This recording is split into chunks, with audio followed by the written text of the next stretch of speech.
Hello everyone, welcome to this channel. So इस video के अंदर हम डिस्कस करेंगे जो आज आपका पेपर हुआ है चंडीगढ़ टीजीटी का। चंडीगढ़ टीजीटी साइंस का पेपर हुआ है, ये नॉन मेडिकल का। ठीक है, उसका हम डिस्कस करने वाले हैं केमिस्ट्री का पोर्शन। ठीक है स्टूडेंट्स, तो केमिस्ट्री का पोर्शन हम डिस्कस करेंगे, देखेंगे किस टाइप के क्वेश्चन आपके एग्जाम में पूछे गए हैं। तो टोटल आपके केमिस्ट्री सेक्शन में से 40 क्वेश्चन आए थे, जिनके पहले 20 क्वेश्चंस का हम वीडियो सोल्यूशन इस वीडियो के अंदर कवर करेंगे। अगर हम बात करें क्वेश्चंस की, कुछ क्वेश्चन बहुत ही ज़्यादा कॉन्सेप्चुअल नहीं थे। ठीक है, क्वेश्चन कॉन्सेप्चुअल नहीं थे, थोड़े से रट्टाफिकेशन वाले थे, और पेपर की जो फ्रेमिंग थी वो बिल्कुल भी अच्छी नहीं थी। पेपर की फ्रेमिंग अच्छी कैसे नहीं थी? बिकॉज पेपर में रिएक्शन वाला पार्ट बिल्कुल नहीं पूछा गया, न्यूमेरिकल बिल्कुल नहीं पूछे गए। एक दो टॉपिक्स के ऊपर ही रिपीटेडली क्वेश्चन एग्जाम में पूछे गए। चलिए डिस्कस करते हैं। पहला क्वेश्चन जो है हमारे पास सॉलिड स्टेट से। सॉलिड स्टेट का वेटेज अच्छा रहा है, ठीक है ना। सॉलिड स्टेट का वेटेज अच्छा रहा है, तो जो भी स्टूडेंट्स सॉलिड स्टेट करके गए थे उनके डेफिनेटली स्कोर होगा, और मेरे वीडियोस जिन्होंने कवर किया है उनका डेफिनेटली ये क्वेश्चन हो गया होगा। तो आपसे पूछा है Bragg spacing between the successive planes. ठीक है, आपसे डिस्टेंस पूछा है सक्सेसिव प्लेन में। तो क्यूब के लिए मैंने डायरेक्टली बता रखा है a/h² plus k² plus l²। यहाँ पे HKL क्या होते हैं? Miller indices. तो HKL की वैल्यू क्या दी है स्टूडेंट्स आपको? 1 1 1। तो पुट कर दो, इंटरप्लेनर स्पेसिंग कितनी आ जाएगी? ये वाला आपका आंसर आ जाएगा। तो अगर आप इसको सॉल्व करोगे आपका आंसर आ जाएगा a√3। तो डायरेक्टली ये क्वेश्चन मेरे नोट्स में से है। जो स्टूडेंट पढ़ते हैं मैं उनको ग्रेजुएशन वाले पार्ट के अंदर ये कवर करवाता हूँ, सॉलिड स्टेट के अंदर। नेक्स्ट देखो स्टूडेंट्स, आपको पता है जो हमारे सेमीकंडक्टर होते हैं उनकी जो कंडक्टिंग प्रॉपर्टी है बहुत कम होती है। तो हम उनकी कंडक्टिविटी को क्या कर सकते हैं? इंक्रीज कर सकते हैं सेमीकंडक्टर्स की।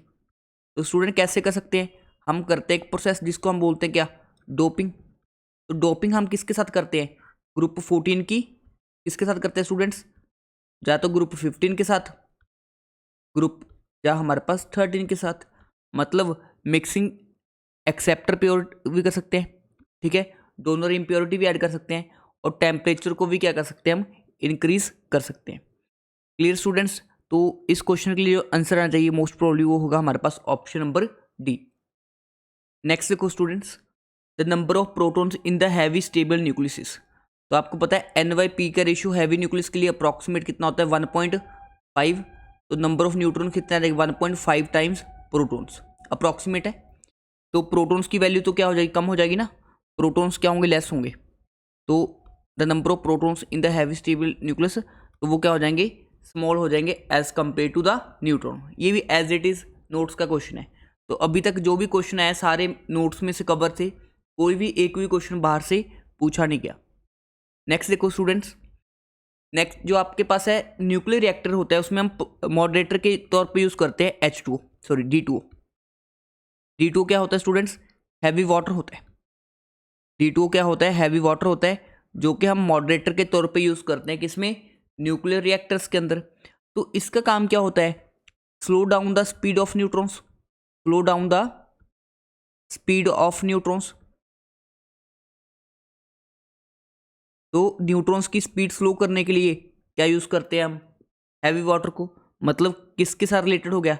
स्पीड स्लो करनी है, स्पीड को कंट्रोल करना है। इनडायरेक्टली रेट से मीनिंग हो गया ना इसका। इनडायरेक्टली किससे लिंक है? ये रेट से लिंक है। या फिर हम हैवी वाटर का एक और यूज पढ़ते हैं, जो हमारे पास एक्सेस ऑफ हीट प्रोड्यूस होती है उसको भी क्या करता है? ये अब्जॉर्व करता है, ठीक है ना। एक्सेस हीट को भी क्या करता है? अब्जॉर्व करता है। तो देखो मेरे अकॉर्डिंग इसके दोनों ऑप्शन दिए जा सकते हैं, बी भी करेक्ट हो सकता है, सी भी करेक्ट हो सकता है। बट अगर मुझे एक ऑप्शन चूज करना हो, बेटर ऑप्शन कौन सा रहेगा इसका? तो मेरे अकॉर्डिंग जो बी ऑप्शन है वो बेटर रहेगा। क्योंकि अगर हम न्यूट्रॉन्स की स्पीड को स्लो करेंगे, स्पीड स्लो करने का इनडायरेक्ट मीनिंग क्या है? हम रेट को क्या कर रहे हैं? डिक्रीज कर रहे हैं। तो अकॉर्डिंग टू मी इसका आंसर या तो बी होना चाहिए या हमारे पास सी होना चाहिए, बट मोस्ट एक्यूरेटली इसका आंसर बी होना चाहिए। उसके बाद देखो स्टूडेंट्स, आपसे क्यू वैल्यू पूछी गई है। तो क्यू वैल्यू के लिए कुछ नहीं होता, आपको पहले डेल्टा मास निकाल लेना चेंज, ठीक है। आपको इस सबका डाटा दिया है, कितना है? 14.000307 प्लस ड्यूटेरियम का कितना दिया है? 2.01410 माइनस रिएक्टेंट्स में कार्बन का कितना दिया 12, ठीक है, माइनस, ठीक है, ये कितना दिया आपको 4.002603, ठीक है ना, ये डेल्टा एम आ जाएगा। और आपको अगर क्यू वैल्यू निकालनी है तो डेल्टा एम इंटू सी स्क्वायर करते हैं, बट जब हम वैल्यू निकालते हैं मेगावोल्ट में तो आपको डायरेक्टली करवा दिया जाता है कि इसको किससे मल्टीप्लाई कर दो 930.15 मेगा इलेक्ट्रॉन वोल्ट से। तो अगर आप इसको सॉल्व करोगे अप्रॉक्सीमेट जो आपका आंसर आएगा वो हो जाएगा ऑप्शन नंबर सी। नेक्स्ट देखो स्टूडेंट्स, जो क्वेश्चन नंबर 6 है, एन एलिमेंट पी, ठीक है, पी ने क्या इमिट किया, decays first by a positron emission, ठीक है, पॉजिट्रॉन इमिट करता है। पॉजिट्रॉन क्या होता है स्टूडेंट्स, इलेक्ट्रॉन का जस्ट ऑपोजिट, मतलब बीटा पार्टिकल का जस्ट ऑपोजिट, मतलब उसके ऊपर जो मास होता है वो 0 होता है और चार्ज कितना होता है +1 यूनिट का। देन फॉलोड बाय, ठीक है, जो नया सब्सटेंस बना, सपोज करो पी डैश बन गया, तो इसके अंदर से हमने क्या निकाली है, लगातार 3 अल्फा हाइड्रोजन। जब भी स्टूडेंट्स हमने अल्फा हाइड्रोजन निकाले होंगे, ठीक है ना, तो 3 निकालें तो 3 अल्फा हाइड्रोजन हमने निकाल दिए, तो जो हमारे पास एंड गामा रेडिएशन से कोई फर्क नहीं पड़ता, ठीक है ना, ठीक है ना, 3 हमने अल्फा पार्टिकल निकाल दिए इसमें से, तो हमारे पास कुछ प्रोडक्ट बना होगा पी, ठीक है, पी डैश मान लो, ठीक है, पी डबल डैश मान लो, डैश मान लिया हमने, तो जिसका mass number 225 and atomic number है 87, मतलब जो यहाँ पे कंपाउंड बन के आया वो 87 एंड 225 का था। क्लियर है स्टूडेंट्स, तो हमको बताना है क्या कि जो हमारे पास इनिशियल कंपाउंड था उसका एटॉमिक मास और मास नंबर क्या होगा। तो आपको क्लियरली बात है ये कब फॉर्म होगा, जब इसमें से 6 कम हुआ होगा। अल्फा पार्टिकल इमिट होने से क्या होता है, बेसिकली मास नंबर डिक्रीज होता है एंड मास नंबर 4 यूनिट से डिक्रीज होता है एंड एटॉमिक नंबर 2 यूनिट से। तो टोटल डिक्रीज कितना हुआ होगा जब ये बना होगा, 6 का तो एटॉमिक नंबर एंड 12 का हमारे पास मास नंबर। तो यहाँ पे पी डैश क्या रहा होगा स्टूडेंट्स, 87 प्लस 2 4 6, मतलब 87 प्लस 6 96। यहाँ पे कोई एलिमेंट होगा, सॉरी 87 और 6 93 होगा, 93 यहाँ पे कोई एलिमेंट होगा, सपोज कर लो एक्स, जब पी डैश ही मान रखा है हमने, ऊपर हो जाएगा 25 प्लस 12 237। क्लियर है स्टूडेंट्स, अब इसने भी एक पॉजिट्रॉन इमिट किया होगा तो एक और ऐड कर लो, तो पी क्या रहा होगा 94 पी 237। क्या ऐसा कोई ऑप्शन दिख रहा है, मास नंबर होगा 237 एंड जो हमारे पास एटॉमिक नंबर होगा वो होगा 94। तो इस क्वेश्चन के लिए जो मेरे अकॉर्डिंग मोस्ट प्रॉब्लम आंसर होगा वो होगा 237 एंड 94। नेक्स्ट क्वेश्चन देखो students, along with the beta particle emission from a radioactive nucleus, one more particle with zero charge is emitted to conserve energy and momentum. ठीक है, ये भी nuclear chemistry का बहुत ही बेसिक क्वेश्चन है। ठीक है, और स्टूडेंट इसके लिए जो आंसर आ जाएगा वो होगा हमारा एंटी न्यूट्रिनो। ठीक है, आप लोगों ने इक्वेशन भी पढ़ी होगी, जो स्टूडेंट्स जब हम न्यूट्रॉन को किस में कन्वर्ट करते हैं, प्रोटॉन में, जब भी न्यूट्रॉन को प्रोटॉन में कन्वर्ट करते हैं, न्यूट्रॉन के ऊपर चार्ज क्या होता है स्टूडेंट्स 0, प्रोटॉन के ऊपर कितना होता है +1। तो इसको बैलेंस करने के लिए हमारे पास एक तो बीटा पार्टिकल इमिट होता है और साथ में हमारे पास एक एंटी न्यूट्रिनो भी क्या हो जाता है, इमिट हो जाता है। तो इसके लिए जो आंसर आएगा हमारे पास ऑप्शन नंबर सी।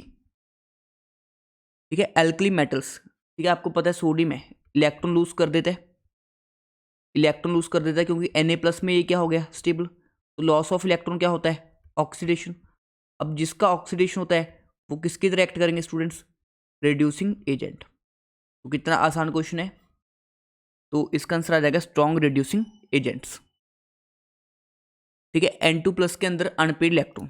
ठीक है स्टूडेंट्स, N2+ में कितने इलेक्ट्रॉन्स होंगे, ठीक है, N2+ में कितने इलेक्ट्रॉन होंगे स्टूडेंट्स, हमारे पास 14 - 1 13 इलेक्ट्रॉन्स। अगर हम बनाए इसका σ1s, σ2s, σ*1s, σ2s, σ*2s, ठीक है, उसके बाद आएगा π2px = π2py और ऊपर आ जाएगा σ*2pz, फिर सॉरी σ2pz, फिर आ जाएंगे हमारे पास स्टार वाले। ठीक है स्टूडेंट्स। तो अगर हम इलेक्ट्रॉन भरें 1 2 3 4 5 6 7 8 9 10 11 12 13 इलेक्ट्रॉन भर दिए। कितने अनपेड बचे स्टूडेंट्स? एक अनपेड इलेक्ट्रॉन बचा। तो करेक्ट आंसर क्या आ जाएगा? Option number B. उसके बाद स्टूडेंट्स आपसे पूछा गया है एसएस बॉन्ड लिंकेज किस में प्रेजेंट होगी? एसएस में। तो आप ध्यान से देखो, जब भी सल्फर से बहुत ज़्यादा ऑक्सीजन आ जाएंगे, सल्फर से बहुत ज़्यादा ऑक्सीजन आ जाएंगे, तो वहाँ पे सल्फर और ऑक्सीजन लिंकेज आ जाएगा। जैसे ये कंपाउंड देखो, सल्फर कितने बॉन्ड बनाता है? 6। यहाँ पे 3 तो S double bond O, double bond O, ठीक है। एक ऑक्सीजन, 2 ऑक्सीजन पे नेगेटिव है, एक पे नेगेटिव आ गया। सिमिलरली दूसरा, कितने 5 बॉन्ड तो बन चुके हैं। एक बॉन्ड किससे आएगा? ऑक्सीजन से। मतलब यहाँ पे एस एस लिंकेज प्रेजेंट नहीं हो सकता। तो ये वाला ऑप्शन है, यहाँ पे भी कट गया। ये वाला ऑप्शन है, यहाँ पे भी कट गया। देखो कितना इजी क्वेश्चन था स्टूडेंट्स, कितना इजी। अगर आपको H2O7 2 माइनस का स्ट्रक्चर आता होगा, बिल्कुल H2SO7 ओलिम होता है, सबको पता है स्ट्रक्चर इसका, ठीक है। बाकी 3 ऑप्शन कट गए, बच गया कौन सा? Option number D. मतलब 10 सेकंड का क्वेश्चन था स्टूडेंट्स। अगर आप प्रॉपरली पढ़ते हो, मैं पी ब्लॉक में अपने स्टूडेंट्स को बनवाता हूँ ये सारे स्ट्रक्चर्स। उसके बाद देखो molecules are held together in a crystal by, ये मॉलिक्यूल्स के बीच में कौन सी फोर्स होती है स्टूडेंट्स? वॉन डर वाल फोर्स, ठीक है। आपको कोई कंपाउंड है, उसकी ज्योमेट्री दी है टेट्राहेड्रल, सॉरी ऑक्टाहेड्रल। ऑक्टाहेड्रल कुछ इस तरह की ज्योमेट्री होती है स्टूडेंट्स। यहाँ पे मेटल है, इसके साथ ये बॉन्ड्स होते हैं, ठीक है। इसको आप ऐसे माना करो कि एक हॉरिजॉन्टल रिंग, हमारे पास ये क्या हॉरिजॉन्टल है, ऊपर एक बॉन्ड नीचे एक बॉन्ड, तो ये आपस में 180 पे हो जाएंगे, ये आपस में 180 पे हो जाएंगे, और ये 1 आपस में, मतलब ये वाले 2 आपस में 180 पे, ठीक है। ये वाले 2 आपस में 180 पे हो जाएंगे, और ये वाले 2 आपस में 180 पे। क्लियर है? तो कितने 180 के एंगल होंगे स्टूडेंट्स? तो आंसर आएगा इसका 3, ठीक है। फ्रैंकल डिफेक्ट सब शो कर रहे हैं एक्सेप्ट, आपको पता है जो एल्कली मेटल के होते हैं, एल्कली मेटल हलाइड, वो क्या शो करते हैं? शॉर्ट की डिफेक्ट। और जो ये कौन शो करेंगे? शॉर्ट की। और जो हमारे पास फ्रैंकल डिफेक्ट होता है वो कौन शो करता है स्टूडेंट्स? एक तो ZNS होता है, ठीक है, और उसके अलावा ट्रांजिशन मेटल हलाइड्स, मतलब ये फ्रैंकल शो करेगा, ये फ्रैंकल शो करेगा, ये शो करेगा। कौन नहीं करेगा स्टूडेंट्स? हमारे पास KCl, जो KCl है वो क्या शो करेगा? शॉर्ट की डिफेक्ट। तो आंसर आ जाएगा हमारे पास ऑप्शन नंबर डी, ठीक है। इनमें से किसकी पिरामिडल ज्योमेट्री बहुत आसान है? S double bond O double bond O double bond O, ये क्या होगा? प्लेनर स्ट्रक्चर हो गया, तो ट्राइगोनल प्लेनर होगी इसकी। PCl3 की, इसकी हाइब्रिडेशन हो जाएगी स्टूडेंट्स 5 + 3 डिवाइड बाई 2, मतलब 4sp3, बॉन्ड पेयर हो जाएंगे 3 और लोन पेयर हो जाएगा 1। तो इसकी ज्योमेट्री कैसी बन जाएगी? P एक lone pair Cl Cl Cl, तो ये कौन सी बन जाएगी स्टूडेंट्स? पिरामिडल शेप बन जाएगी। तो आंसर आ जाएगा ऑप्शन नंबर बी। उसके बाद देखो ये भी नोट्स में पढ़ाता हूँ मैं कि विटामिन B12 के अंदर कौन सी रिंग प्रेजेंट होती है। तो इसका आंसर आएगा स्टूडेंट्स कोरिन। 3 रिंग जो आपके एग्जाम के लिए इंपॉर्टेंट है, ठीक है। पोरफायरिन किस में प्रेजेंट होती है स्टूडेंट्स? हीम ग्रुप के अंदर। हीम के अंदर कौन सी प्रेजेंट होती है? हीम के अंदर पूछ ले, या आपसे ब्लड के अंदर पूछ ले, ठीक है ना। कौन सी रिंग प्रेजेंट होती है हमारे पास? पोरफायरिन। एक मैंने आपको बताया था कोरिन रिंग, कोरिन रिंग किस में प्रेजेंट होती है? विटामिन B12 में। एक होती है chlorine ring, chlorine ring, chlorine ring कहाँ पे प्रेजेंट होती है स्टूडेंट्स? ये भी आप लोग को डेफिनेटली पढ़ के जाना है। एक होते हैं कोरिन रिंग, क्लोरीन रिंग, एंड हमारे पास, ठीक है, porphyrin ring. Chlorine ring present होती है स्टूडेंट्स हमारे पास क्लोरोफिल के अंदर। किसके अंदर प्रेजेंट होती है? क्लोरोफिल के अंदर। एक क्लोरोफिल के अंदर कौन सा मेटल प्रेजेंट होता है स्टूडेंट? मैग्नीशियम +2, ये आ सकता है क्वेश्चन। एक क्लोरीन रिंग के अंदर कौन सा प्रेजेंट होता है? Vitamin B12। और मेटल कौन सा प्रेजेंट होगा स्टूडेंट्स? कोबाल्ट +3। ये पोरफायरिन या हीम के अंदर कौन सा मेटल प्रेजेंट होता है? आयरन +2। तो ये नेक्स्ट टाइम जो आपका एग्जाम है कल, वहाँ पे ये क्वेश्चन आपको देखने को मिल सकते हैं। उसके बाद देखो in adults where the highest proportion of zinc found is the body, तो वो आपका आंसर आ जाएगा। देखो जिंक हमारी बॉडी के लिए, हेल्दी बॉडी के लिए चाहिए होता है, तो हाईएस्ट कहाँ पे होता है? बोन्स एंड मसल्स के अंदर। ये तो 10th लेवल तक का क्वेश्चन था, आसान था। नेक्स्ट देखो विच of the following is not polymeric, ये भी आसान क्वेश्चन है। आपको पता है प्रोटीन्स किससे मिलकर बनते हैं? अमीनो एसिड से। अमीनो एसिड से। जो हमारे न्यूक्लिक एसिड्स है DNA RNA, वो किससे बनते हैं हमारे पास? न्यूक्लिक जो हमारे पास एसिड्स होते हैं DNA एंड RNA, वो भी क्या होते हैं, पॉलीमर्स होते हैं, फॉस्फोडाइएस्टर लिंक के प्रेजेंट होती है उनमें। तो ये भी हमारे पास क्या होते हैं, पॉलीमर्स होते हैं। जो कार्बोहाइड्रेट्स होते हैं, कार्बोहाइड्रेट्स ये भी पता है, सुक्रोज है जैसे, सुक्रोज ये किससे मिलके बनता है, ग्लूकोज प्लस ग्लूकोज से, सॉरी ग्लूकोज प्लस फ्रक्टोज से। जैसे हमारे पास स्टार्च है, स्टार्च किससे बनता है, बहुत सारी ग्लूकोज की यूनिट से। तो ये भी क्या होते हैं, पॉलीमर्स होते हैं। अब कौन नहीं है स्टूडेंट्स पॉलीमर, वो आपको इजीली आइडेंटिफाई हो जाएगा, लिपिड्स। लिपिड्स क्या होते हैं, ट्राइग्लिसराइड्स होते हैं। जिन्होंने मेरा लिपिड्स वाला सेशन किया उनका आंसर हो गया होगा, क्योंकि वहाँ पे हम काफ़ी सारे पॉलीमर्स को आपस में जोड़ते नहीं है। सिंपली क्या होता है, लिपिड एक ट्राइग्लिसराइड होता है। Naturally occurring proteins consist of, देखो जो प्रोटीन्स मिलते हैं ना हमें, उनमें होता है L amino acids. Next time आपसे पूछेगा कार्बोहाइड्रेट्स, कार्बोहाइड्रेट्स कौन सी फॉर्म में एग्जिस्ट करते हैं students, naturally occurring D form में। डी वाले नेचुरल होते हैं कार्बोहाइड्रेट्स। अब उसने पूछा क्या है आपसे, आपसे पूछा है अमीनो एसिड्स, तो अमीनो एसिड्स में क्या आ जाएगा आंसर, L वाले।